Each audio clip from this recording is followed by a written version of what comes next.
गेल्या काही दिवसांपासून देशभरातून प्रेम प्रकरणांमधून गुन्हेगारीच्या घटनांची अनेक प्रकरणं समोर आली आहेत। अशा छत्तीसगडमध्ये हादरवून टाकणारी घटना समोर आली आहे।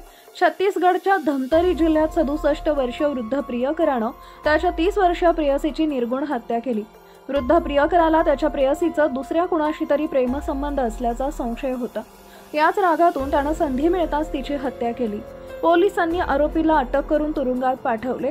धमतरी जिल्ह्यातील करेली बडी इथल्या परिसरात हा सगळा प्रकार घडला। आरोपी प्रियकराचं नाव जगन्नाथ मार्कंडे असं आहे। तो जिल्ह्यातील हसदा गावचा रहिवासी आहे। जगन्नाथ शेतकरी म्हणून काम करतो। त्याचं एका 30 वर्षीय विवाहित महिलेशी प्रेमसंबंध होते।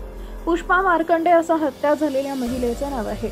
जगन्नाथला त्याच्या प्रेयसीचे दुसऱ्या कोणाशी तरी प्रेमसंबंध असल्याचा संशय येऊ लागला होता। त्यामुळे त्यानं तिला मारण्याचा कट रचला। संधी मिळताच त्यानं तिला चाकून भोसकून ठार मारले।